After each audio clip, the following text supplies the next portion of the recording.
በዲፕሎማቶች መንደር ሳር ቤት ላይ 100% ለሚከፍሉ ደንበኞች በ35% ቅናሽ አፓርትመንቶችን ቴምር ፕሮፐርቲስ ለሽያጭ አቅርቧል።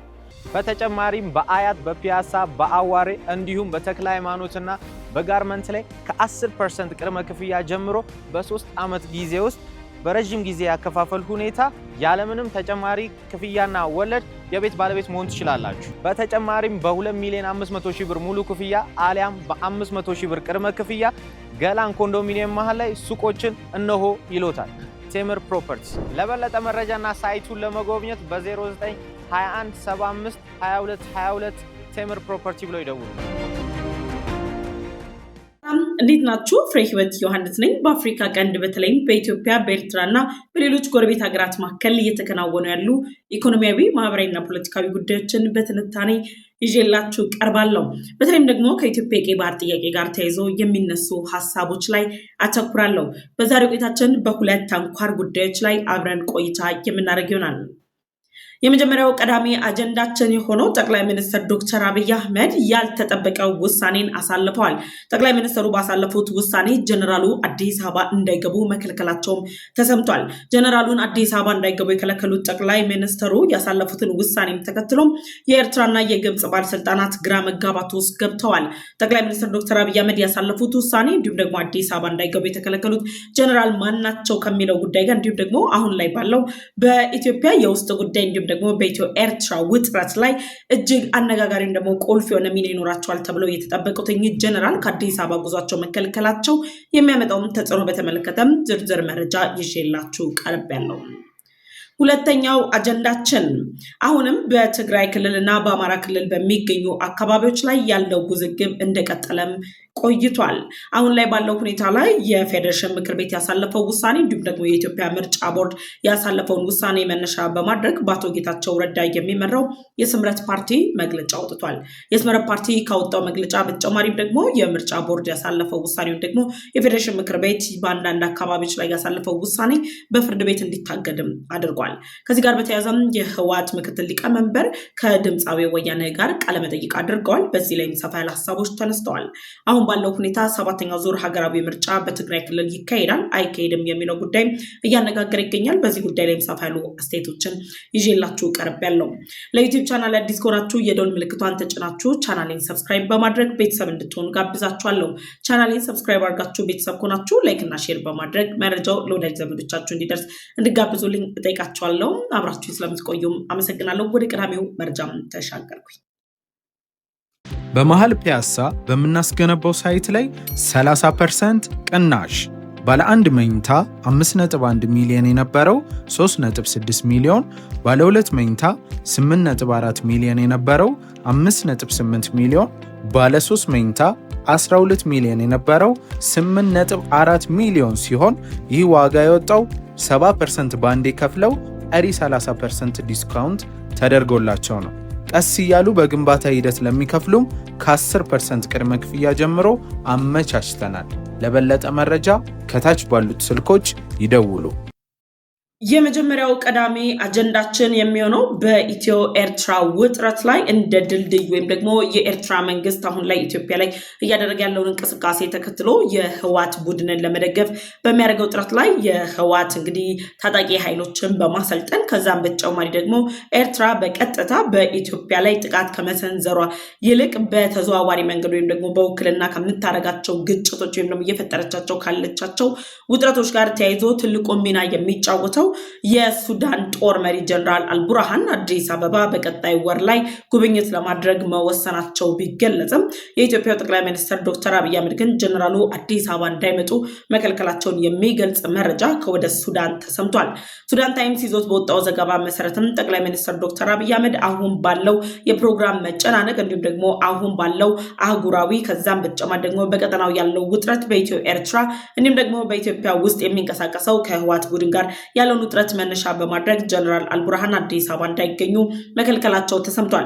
ጀነራል አልቡርሃን አሁን ላይ ወደ አዲስ አበባ የሚመጡበት ምክንያት ወይም ደግሞ ምንድን ነበር የጉዟቸው መነሻ ብሎ የሚጠየቁ ጥያቄዎችን ግን ከሱዳን በኩል የሚወጡ መረጃዎች ምላሽ ባይሰጧቸውም የተለያዩ ዲፕሎማቲክ ምንጮች አሁን ላይ የገለጹት ባለው ሁኔታ በኢትዮጵያ ህዳሴ ግድብ አማካኝነት በግብጽና በኢትዮጵያ መካከል ያለው መካረር እየተባባሰ መጥቷል። ከቀናት በፊት ናሽናል የተባለው ሚዲያ ይዞት በወጣው መረጃ ላይ ኢትዮጵያ በህዳሴ ግድብ ላይ የያዘችውን አቋም በአባይ ውሃ ላይ የያዘችውን አቋም ወደ ተለዋዋጭነት የምትቀይር ከሆነ ግብጽ በምትኩ የኢትዮጵያን የቀይ ባህር ጥያቄ በመደገፍ ኢትዮጵያ ወደ ቀይ ባህር እንድትመጣ የሚያስችል ድጋፍን አደርጋለሁ ብላለች የሚል ዘገባን ካወጣ በኋላ የራሳቸው የግብጽ የሚዲያ ተቋም ደግሞ ግብጽ በፍጹም ህዳሴ ግድቡን መደራደሪያ አላደረገችም፣ የቀይ ባህር ዳርቻ ላይ የማይዋሰን የትኛውም ሀገር ወደ ቀይ ባህር ይግባ የሚል አቋም ግብጽ የላትም በማለት ግብጽ መንግስት እንግዲህ ማስተባበያውን ሰጥቷል። በግብጽና በኢትዮጵያ መካከል ያለው ውጥረት አሁን ላይ የተባባሰ ከመምጣትም በተጨማሪ የግብጽ መንግስት በህዳሴ ግድብ ላይ የደረሰበትን ሽንፈት አምኖ ከመቀበልም ባለፈ አሁን ላይ በኢትዮጵያ ላይ በምንም አይነት መልኩ በአባይ ውሃም ሆነ በህዳሴ ግድብ ላይ ብልጫ እንደማይወስድ ተደርቷል። ከዚህ ጋር በተያያዘም የአሜሪካው ፕሬዝዳንት ዶናልድ ትራምፕ በሁለቱ ሀገራት መካከል ጣልቃ በመግባት ጭምር አሸማግላለሁ የሚሉ እቅዶችን ይዘው መጥተው ነበር። ነገር ግን ነገሮች እንደታሰቡ አልሆንም። ኢትዮጵያ በሁለቱ የውሃ አካላቶቿ በአባይ ውሃና በቀይ ባህር ላይ የያዘችው አቋም ግብጽ እንደፈለገች የምትዘልበት ሳይሆን ግብጽ በፈለገች ጊዜ ልወያይ ሲያሻት ደግሞ 13 ዓመት ያደረኩት የዲፕሎማሲ ውይይት 13 ዓመት የተደረጉ ንግግሮች መፍትሄ አላመጡልኝም፣ ስለዚህ የጦር እርምጃ ወስዳለሁ በማለት እንግዲህ የሱዳን መሪ ጀነራል አልቡርሃንን በመጠቀም የሱዳን ድንበሮችን ተጠቅማ በኢትዮጵያ ህዳሴ ግድብ ላይ ጥቃት ለመሰንዘር ስታደርግ የነበረውን የጦር ዝግጅት የምዕራብ እዝ በሚገባ መልኩ ምላሽ በመስጠቱ አሁን ላይ ግብጽ ያላት ሐሳብ ሁሉ ተጠቃሎ በህዳሴ ግድቡም ሆነ በአባይ ጉዳይ ላይ የተሸናፊነት ድርሻዋን እየተቀበለች ያለችበት ሁኔታ አለ። ስለዚህ ከግብጽ ጋር ጠንካራ ግንኙነት በመፍጠር ኢትዮጵያ ላይ የተለያዩ እርምጃዎችን ወስዳለሁ ብሎ ሲያጠነጥን የነበረው ሲሰራ የነበረው እንግዲህ ጀነራል አልቡርሃን በተደጋጋሚ ኢትዮጵያ ለሱዳን ፈጥኖ ደራሽ ኃይል የጦር መሳሪያ ድጋፍ ስታደርግ ነው የጦር ሰፈርን ገንብታለች የሚሉ ሐሰተኛ መረጃዎችን ካሰራጩት ከኤርትራና ከግብጽ ጋር በመጣመር ጭምር የተለያዩ ጥረቶችን ሲያደርግ ከቆየ በኋላ አሁን ላይ ኢትዮጵያ በህዳሴ ግድብና በአባይ ውሃ ላይ ልትወስደው የምትችለው እርምጃ ስጋት በማሳደሩ ምክንያት ጀነራል አልቡርሃን ህዳሴ ግድቡን አባይ ውሃ መነሻ ያደረገ የመጀመሪያ አጀንዳ ይዘው ሊመጡ እንደሚችሉም ነበር ሲጠበቅ የነበረው። ሁለተኛው አጀንዳ ደግሞ የኢትዮጵያን የቀይ ባህር ጥያቄ ተከትሎ የሚነሱ ሐሳቦች ናቸው። የሱዳን መንግስት አሁን ላይ በርስ በርስ ጦርነት እየተተራመሰ ባለበት በዚህ ጊዜ ላይ ኢትዮጵያ ወደ ቀይ ባህር እንዳትጠጋ የራሳቸውን ጉድጓድ እየቆፈሩ የሚገኙት ከኤርትራና ከግብጽ ጋር በመጣመር የኢትዮጵያን የቀይ ባህር እንቅስቃሴም እየተቃወመ ያለ ኢትዮጵያ ወደ ቀይ ባህር ለመግባት አማራጭ አድርጋ ልትጠቀምባቸው የምትችላቸውን እድሎችን በሙሉ እያፈረሱ የሚገኙት የግብጽና የኤርትራን ሴራ በመከተል አፍራሽ የሆኑ እንቅስቃሴዎች ከሚያደርጉ አካላት መካከልም አብሮ የሚሰለፍ ነው የጀነራል አልቡርሃን መንግስት። አሁን ላይ ባለው የሱዳን አሁናዊ ሁኔታ ላይ በግብጽም ሆነ በኤርትራ መንግስት በኩል የሚደረጉ ለጀነራል አልቡርሃን ሲሰጡ የነበሩ ድጋፎች በሳተላይት ማስረጃዎች የተለያዩ ዓለም አቀፍ ተቋማት የተለያዩ ገለልተኛ ተቋማት ጭምር አረጋግጠውታል። ግብጽም ሆነች ኤርትራ ለጀነራል አልቡርሃን የጦር መሳሪያ ድጋፍ እየሰጡ ነው። ፈጥኖ ደራሽ ኃይሉ ላይ የጦር ብልጫ እንዲሰጥ ድጋፋቸውን አጠናክረው ቀጥለዋል። ይህን እያደረጉ ባሉበት በዚህ ወቅት ላይ ጀነራል አልቡርሃን ከግብጽና ከኤርትራ የሚያጣው ድጋፍ ወይም ደግሞ ግብጽና ኤርትራ ላይ አሜሪካን ጨምሮ ሌሎች ዓለም አቀፍ ተቋማት የሚያስቀምጡባቸው ማዕቀቦች ከፈጥኖ ደራሽ ኃይሉ ጋር ያለውን አሁናዊ ውጥረት ሊያባብስ የሚችልና ፈጥኖ ደራሽ ኃይሉ ከሚጠቀማቸው ረጅም ርቀት ተተኳሽ ድሮኖች በተጨማሪ ስትራቴጂካዊ የሆኑ የሱዳን ቦታዎችን በመቆጣጠር ጀነራል አልቡርሃን ላይ ብልጫ ይወስድብኛል የሚለውን ስጋት መነሻ አድርጎ የሱዳን ፈጥኖ ደራሽ ኃይል ኢትዮጵያ ስደግፍ ነበር የሚል ሐሰተኛ ስም ማጥፋት ሐሰተኛ ፕሮፓጋንዳ ከሰራ በኋላ አሁን ላይ ጀነራል አልቡርሃን ለመወያየት ከኢትዮጵያው ጠቅላይ ሚኒስትር ጋር የሁለትዮሽ ግንኙነትን ለመፍጠር የሚያስችል እቅድ ይዘው ነው ጉዞውን ያመቻቹት። ይህን እቅድ ጀነራል አልቡርሃን ከማቀዳቸው አስቀድሞ የተለያዩ ዲፕሎማቲክ ምንጮች እንደሚገልጹት ጀነራል አልቡርሃን ቀጣይ ወር ላይ ኢትዮጵያ መጥቼ ከጠቅላይ ሚኒስትር ዶክተር አብይ አህመድ ጋር እመክራለሁ ብለው ያሰቡት የኢትዮጵያን ጉድጓድ ሲቆፍሩ ከነበሩ ጋር አብረው ሲቆፍሩ የኢትዮጵያን ውድቀት ከሚመኙ ጋር አብረው ውድቀቷን ሲመኙ የሱዳን ፈጥኖ ደራሽ ኃይልን ደግፋለች በማለት በሚል ደረጃ ጭምር ጀነራል አልቡርሃን ሙሉ ለሙሉ ፊቱን ከኢትዮጵያ ላይ አዙሮ ኢትዮጵያ ወደ ቀይ ባህር መድረስ የለባትም የሚሉ አካሄዶችን እንቅስቃሴዎችን እያደረጉ ያሉበት ጥረት ነው ያለው። በዚህ ጥረት ውስጥ ኢትዮጵያ እየወሰደች ያለችው ብልጫ ብቻ ሳይሆን የሱዳን ፈጥኖ ደራሽ ኃይሉ ለግብጽ መንግስት ስጋት ከመሆን ባለፈ ቻድ ቅርብ ጊዜ ድንበሯን ዘግታለች። ሌሎችም አካባቢዎች ላይ ስትራቴጂክ የሆኑ አካባቢዎች ላይ እርምጃ በመውሰድ የተለያዩ እርምጃዎችን እየወሰደ ነው።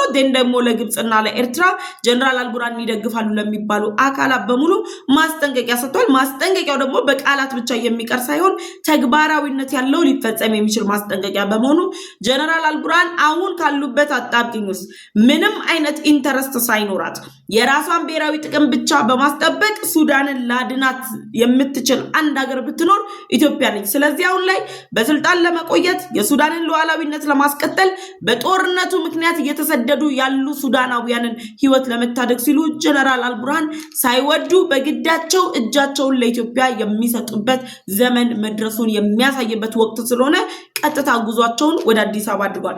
አዲስ አበባን እኮ ሳይረግጡ ካይሮ ቤተመንግስት ሲመላለሱ ነበር፣ አስመራ ሲመላለሱ ነበር። በጦርነት ቀጠና ውስጥ የትኛውም ያልደፈረ ፕሬዝዳንት ባልሄደበት የኤርትራው ፕሬዝዳንት ኢሳያስ አፈወርቂ ግን ፖርት ሱዳን ድረስ ሄደው ጉብኝት አድርገዋል። የኤርትራው ጠቅላይ ኤታማዦር ሹምም ጀነራል ፊሊጶስም እዛ ሄደዋል። የድሮን ድጋፎችን አድርገዋል። የጦር ስትራቴጂኮችን ነድፈዋል። ይህን እያደረጉ ባሉበት በዚህ ወቅት ላይ በኤርትራም በግብፅም በኩል ያለው ኢትዮጵያ እየወሰደች ያለችው ዲፕሎማሲያዊ ብልጫና ለነዚህ ኃይሎች አንበገርም ማለቷ ጀነራል አልቡርሃንን ዋጋ የሚያስከፍለው በመሆኑ እየተቀጣጠለ እየሄደ ያለው የአፍሪካ ቀንድ አሁናዊ ሁኔታና ከኢትዮጵያ ጎን የተሰለፉ ሀያላን ሀገራት ጀነራል አልቡርሃን ሳይወድ በግዱ በኢትዮጵያ እግር ስር እንዲቀመጥ የሚያደርግ አይነት ሁኔታ ተፈጥሯል። ለዚህም ነው አዲስ አበባ ለመምጣት እቅድ ያወጡት። ጀነራል አልቡርሃን ምንም እንኳን አዲስ አበባ የመምጣት እቅድ ቢኖራቸውም ጠቅላይ ሚኒስትር ዶክተር አብይ አህመድ ደግሞ አዲስ አበባ እንዳይረግጡ አዲስ አበባ የመምጣት እድል እንደሌላቸው ጭምር መግለጻቸው ነው ሱዳን ታይምስ ይዞት የወጣው። ለምንድን ነው ያ የተፈጠረው? ጠቅላይ ሚኒስትር ዶክተር አብይ አህመድ በነገራችን ላይ እንደ ኢትዮጵያ እየፈጠርን ባለነው ዲፕሎማሲያዊ ጫና ጎረቤት ሀገሮቻችንን ብሔራዊ ጥቅማችንን ለማስጠበቅ የሀገርን ሉዓላዊነትና የሀገርን ብሔራዊ ጥቅም በማይነካ መልኩ ዲፕሎማሲያችንን እያሳደግን ያለ ነው።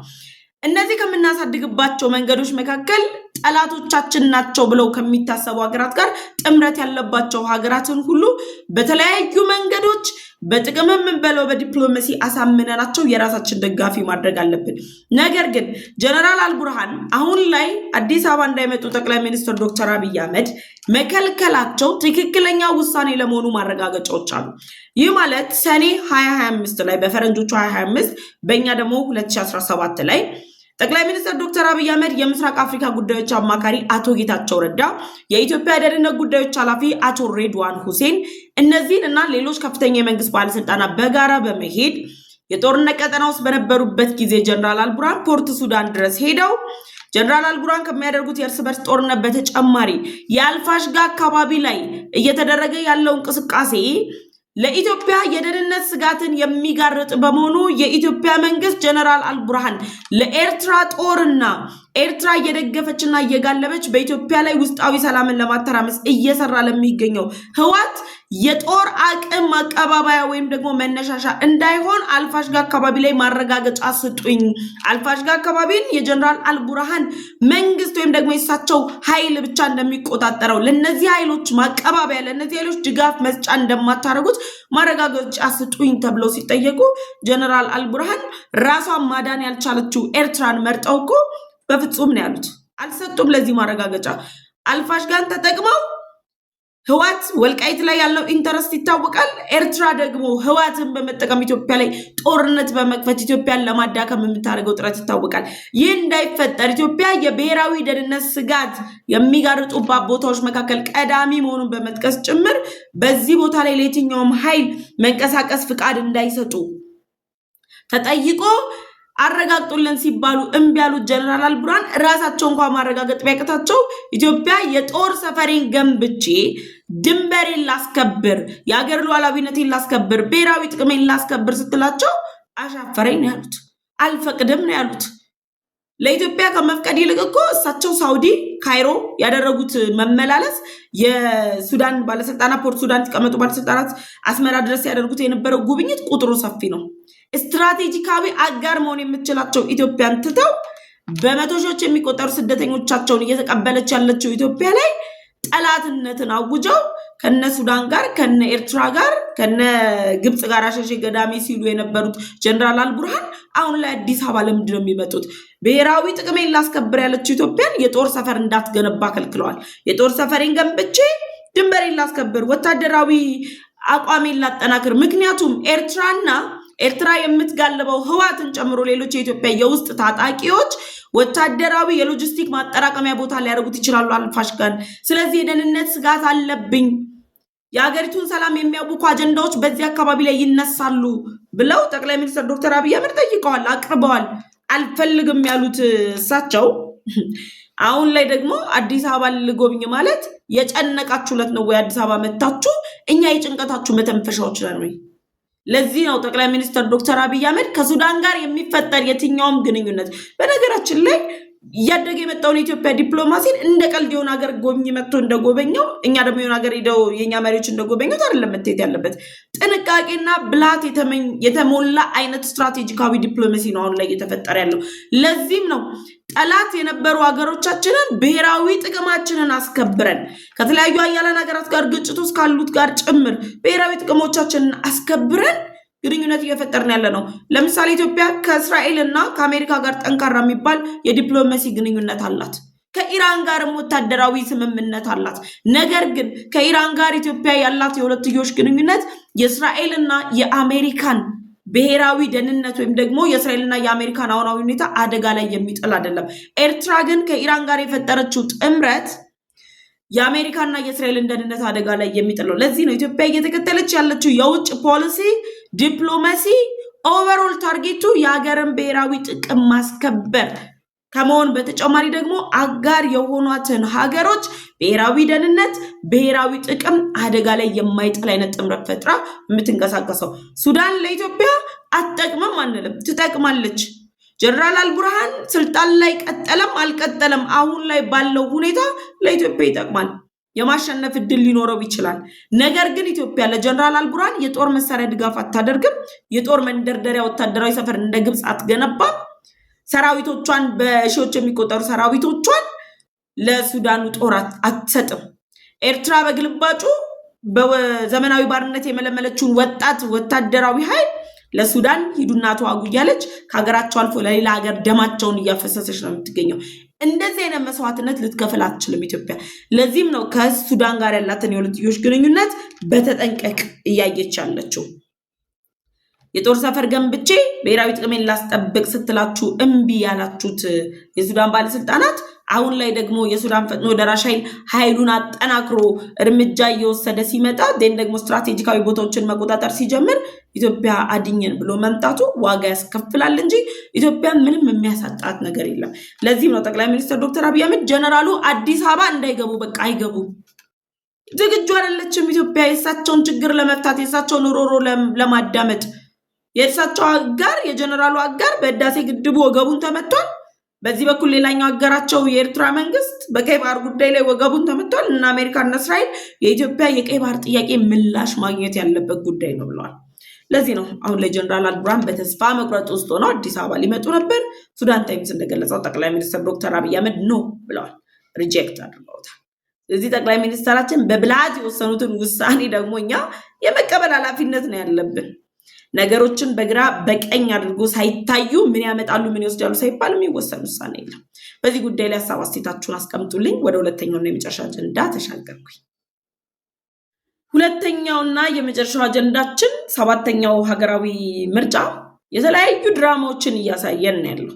ከድራማዎች በተጨማሪ ደግሞ ሀገራችን እየደረሰችበት ያለችውን የዲሞክራሲ አካሄድ ወይም ደግሞ ሀገራችን ላይ የመጡ የዲሞክራሲ ለውጦችንም በስፋት እያየን ያለ ነው። በምርጫ ሂደቱ ላይ እንግዲህ የተፎካካሪ ፓርቲዎች የክርክር መድረክ ተካሂዷል። ተቃዋሚ ስንል የነበርነውን አሁን ላይ ግን ለምደነዋል። ሁላችንም ተፎካካሪ በሚል ደረጃ የሚፎካከሩበት መንገድ ሳይሆን የሚፎካከሩበት አጀንዳ የሚያነሷቸው ነጥቦች ሁሉ ዲሞክራሲያዊ ስርዓቶች መገንባታቸውን የሚያሳዩ ሁኔታዎች ተፈጥረዋል። ከዛ በተጨማሪ አገር ለማጥፋት የሚንቀሳቀሱ ኃይሎችን ደግሞ ምርጫ ቦርድ ህጋዊ አካልነታቸውን እንግዲህ ሽሮባቸው ዛሬ ድረስ እየተንገጫገጩ ያሉበት ሁኔታ ነው ያለው።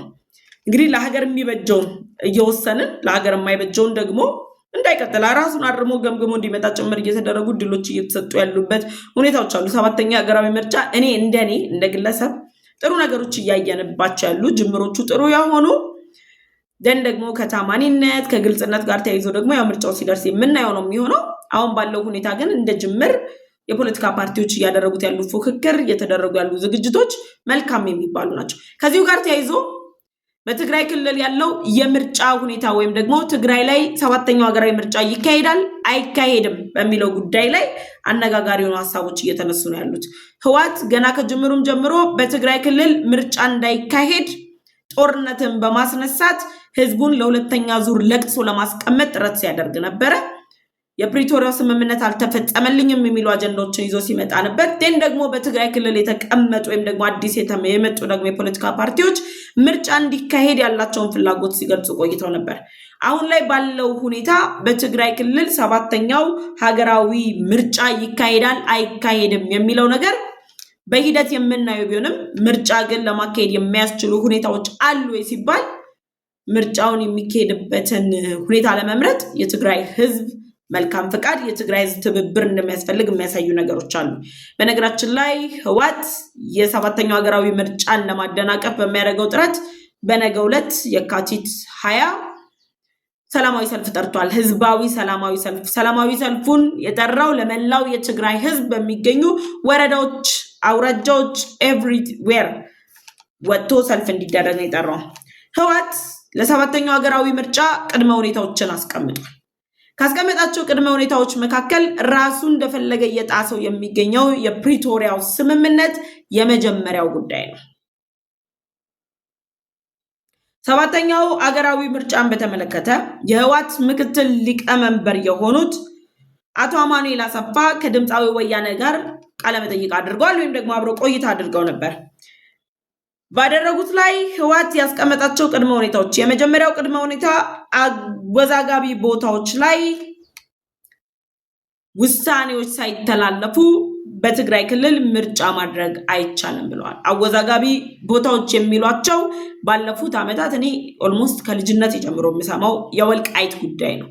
በወልቃይት ጉዳይ ላይ ውሳኔዎች ሳይተላለፉ ኦር ደግሞ የወልቃይት ጉዳይ ቆርጦ ሳይታወቅ ህወሓት ምርጫ እንዲካሄድ አይፈልግም በሚል ደረጃ አንስተዋል።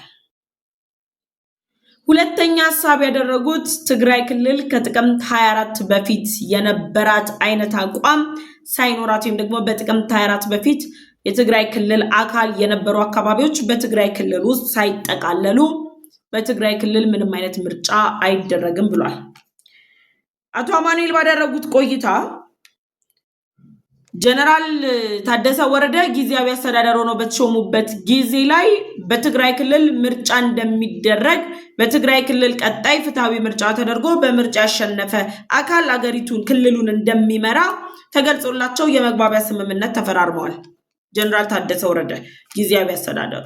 ከዛ በተጨማሪ የፕሪቶሪያው ስምምነት ላይ የተቀመጡ መግባባቶች በሙሉ በትግራይ ክልል ምርጫ ለማድረግ የሚያስችሉ ሁኔታዎችን ድርድር ለማቅረብ የሚያስችሉ ሳይሆኑ በትግራይ ክልል በፕሪቶሪያው ስምምነት መሰረት አስቻይ ሁኔታዎችን ፈጥሮ ፌዴራል መንግስት ምርጫን የማካሄድ መብት እንዳለው የሚያሳዩ ናቸው። ነገር ግን ህወሓት ከፕሪቶሪያው ስምምነትና ከፕሪቶሪያው ስምምነት በኋላ ያሉ በሚሉ አወዣባሪ አጀንዳዎችን በማምጣት አሁን ላይ በትግራይ ክልል 7ኛ ሀገራዊ ምርጫ እንዳይደረግ ለማድረግ የተለያዩ ጥረቶችን እያደረገ ነው የሚገኘው። ደን ትግራይ ወደ ህገ መንግስታዊ አቋሟ ትመለስ በማለት ጭምር አሁን ላይ ያለውን የትግራይ ክልልን ውጥረት ወደ አማራ ክልል ለማስፋት የሚያስችሉ ጥረቶችም በይፋ ተጀምሯል። በአማራ ክልልና በትግራይ ክልል በሚገኙ ፖለቲከኞች መካከልም ውጥረቱ አሁን እየጨመረ መጥቷል። አሁን እያስቀደመ ያለው ህወሓት የፕሪቶሪያውን ስምምነት ነው ካለ በኋላ የፕሪቶሪያው ስምምነት ተፈጻሚነት ላይ የተፈናቃዮችን ጉዳይ በስፋት ያነሳል። ከተፈናቃዮች ጋር በተያያዘ በተደጋጋሚ አሁን ላይ ዓለም አቀፍ የሚዲያ ተቋማት፣ ዓለም አቀፍ የጥናት ተቋማት ጭምር እያረጋገጡት ባለው ሁኔታ ህወሓት ተፈናቃዮችን መደራደሪያ አድርጎ የማቅረብ እንጂ ተፈናቃዮች ወደ ቀያቸው እንዲመለሱ ፍላጎት የለውም። ፍላጎት ቢኖረው ኖሮ ጠመንጃ አንስቶ በአማራ ክልልና በትግራይ ክልል አዋሳኝ ድንበሮች ላይ የጦር ትንኮሳን አያደርግም። ከሻዕቢያ ጋር ጥምረት በመፍጠር አገር ለማተራመስ ኢትዮጵያ የምትባል ሀገርን ለማፍረስም ጥረት አያደርግም። እነዚህ ባሉበት በዚህ ወቅት ላይ የፕሪቶሪያው ስምምነትን እንዲፈጸም ይፈልጋሉ። በጣም ያስገረመኝ ነገር ደግሞ ህወሓት አሁን ላይ እያቀረበ ባለው ውሳኔ እነዚህ አነጋጋሪ ወይም ደግሞ አወዛጋቢ በሚባሉ ቦታዎች ላይ ተፈናቃዮች ወደ ቀያቸው ከተመለሱ በኋላ እኛ የትግራይ አካል አይደለንም ብለው ህዝበ ውሳኔ ያስፈልጋል ወይም ደግሞ ውሳኔ ያስፈልጋል ካሉ ብቻ ነው አወዛጋቢ የተባለው ቦታ ላይ ውሳኔ ሊተላለፍ የሚችለው እንጂ ህዝቡ ባላነሳበት አግባብ ላይ ፖለቲከኞች በሚያነሱት ሐሳብ ፌደራል መንግስቱ በሚያነሳው ሐሳብ ውሳኔ ሊተላለፍ አይችልም። አወዛጋቢ ቦታዎቹ ችግራቸው ሳይፈታ ተፈናቃዮች እኛ ትግራይ አይደለንም እስካላሉ ድረስ ምርጫ ማድረግ አይቻልም ወይም ደግሞ ውሳኔ ማሳለፍ አይቻልም የሚል ሐሳብን ይዘው መጥተዋል። ከዚሁ ጋር በተያያዘ ህወሓት ምርጫ እንዲደረግ ፍላጎት የለውም። ትግራይ ሰላም እንዲወርድ ፍላጎት የለውም። የትግራይ ወጣትና የትግራይ እናት አባቶች እያለቀሱ እንዲኖሩ ነው ፍላጎት ያለው። ለጥቂት ግለሰቦች ሁሌ እንደምላችሁ ለዱርዬ ስብስብ እርካታ፣ ለዱርዬ ስብስብ የፍላጎት ማስፈጸሚያ ሲባል ትግራይን መስዋዕት እያደረጉ መኖር የሚፈልጉ ቡድኖች ናቸው። ራሱ የትግራይ ህዝብ አቅሮ እየተፋቸው ያሉ፣ የትግራይ ህዝብ እየተቃወማቸው ያሉ፣ ራሱ አብሮ ሲታጠቅ የነበረ የህወሓት ታጣቂ ጦሩን እያስገባ አልፈልግም ብሎ በህወሓት ተቃዋሚ ሆኖ ነፃ መሬት ሌሎች ኃይሎችን እየተቃወመ እየተቀላቀለ ያለበት ሁኔታ ላይ ህወሓት ህዝቡ እንዲንቀሳቀስ ወይም ደግሞ ህዝቡ ከኔ ጎን ይቆማል በማለት ህዝቡ ትግራይ አይደለም የሚል ተቃውሞ እስኪያሰማ መጠበቅ አለበት ይላል። ከዚህ ጋር በተያያዘ ደግሞ የምርጫ ክልሎችን በተመለከተ የፌዴሬሽን ምክር ቤት ያሳለፈው ውሳኔ አለ። ከፌዴሬሽን ምክር ቤት በመቀጠል ደግሞ ምርጫ ቦርድ ያሳለፈው ውሳኔ አለ። ገና ከጅምሩ ጀምሮ ፌዴሬሽን ምክር ቤት ውሳኔውን ሲያሳልፍ በይፋ ተቃውሟቸውን ያሰሙት አቶ ጌታቸው ረዳ አሁን ደግሞ እሳቸው በሚመሩት የስምረት ፓርቲ ላይ በፍርድ ቤት አሳግደውታል ውሳኔው በፍርድ ቤት እንዲታገድ አድርጎታል። የፌዴሬሽን ምክር ቤት ያሳለፈው ውሳኔ በአማራ ክልልና በትግራይ ክልል መካከል ያሉ ባለስልጣናትን ብቻ ሳይሆን ፖለቲካውን ተረድተው ለሚንቀሳቀሱ ሰዎች በሙሉ ውዝግብን የፈጠረ ነው። በአማራ በኩል የሚነሱ ሐሳቦች ውሳኔ የፌዴሬሽን ምክር ቤቱን ውሳኔ በይፋ የተቀበሉበት ያደነቁበት መንገድ ሲሆን በትግራይ ደግሞ በተቃራኒ የሆነበት ሁኔታ ነው ያለው። ስለዚህ ስምረት ፓርቲ ይህን ውሳኔ በፍርድ ቤት አሳግዶታል። በፍርድ ቤት ከታገደ በኋላ እንግዲህ በፕሮሰስ ነገሮች እየሄዱ ሲሄዱ በገላጋይ በፍርድ ቤት ውሳኔ ደግሞ እየተመለከተ እንግዲህ አሁን አወዛጋቢ የተባሉት አካባቢዎች እነ ሁመራ፣ አዲረመጽ፣ ኮረማፍላ፣ የጠለምት ራያና አለማጣን ጨምሮ ያሉ አካባቢዎች ላይ ውሳኔ ይተላለፋል ተብሎ ይጠበቃል። በአማራ ክልል ድጋፍ እያገኘ ያለው ይህ ውሳኔ ለህወሓት ከፍተኛ ባለስልጣናት፣ ለህወሓት ጦረኞች መርዶ ነው የሆነባቸው። ለነሱ ብቻ ሳይሆን ህወሓትን ለሚጋለበው ኤርትራ ጭምር መርዶ ነው የሆነበት። ይሄው ነው አሁን ላይ ያለው 7ኛ ሀገራዊ ምርጫን በተመለከተ በትግራይ ክልል ላይ ይደረጋል አይደረግም የሚለውን እኔ ነኝ የምወስነው ብሏል ህወሓት። ሰውስን ደግሞ ቅድመ ሁኔታዎችን አስቀምጣለሁ ከፕሪቶሪያው ስምምነት በፊትና ከፕሪቶሪያው ስምምነት በኋላ ካልሆነም ደግሞ ከጥቅምት 24ቱ በፊት ያለችው ትግራይ ህጋዊ አካልነት ወይም ደግሞ ህገ መንግስታዊ አቋሟ እንዲመለስ የሚል አይነት አካሄዶችን እየሄደ ነው ያለው። በዚህ ጉዳይ ላይ ሐሳብ አስተያየታችሁን አስቀምጡልኝ። አብራችሁ የቆየሁት እኔ ፍሬህይወት ዮሐንስ ነበርኩኝ። በአፍሪካ ቀንድ በተለይም በኢትዮጵያና በኤርትራ በሌሎች ጎረቤት ሀገራት መካከል እየተፈጠሩ ያሉ ኢኮኖሚያዊ፣ ማህበራዊና ፖለቲካዊ ጉዳዮችን በዝርዝር ይዤላችሁ እቀርባለሁ። በነገራችን ላይ ማለዳ ጠዋት ላይ የተለያዩ ዜናዎችንም እያሰናዳው አቀርብላችኋለሁ። እሱንም መከታተል ትችላላችሁ። ለዩቲዩብ ቻናል አዲስ ከሆናችሁ የደወል ምልክቷን ተጭናችሁ ቻናሌን ሰብስክራይብ በማድረግ ቤተሰብ እንድትሆኑ ጋብዛችኋለሁ። ቤተሰብ ከሆናችሁ ላይክ እና ሼር በማድረግ ለወዳጅ ዘመዶቻችሁ እንድታጋሩ ደግሞ ጋብዛችኋለሁ። ቸር ቆዩኝ። በድጋሚ አመሰግናለሁ።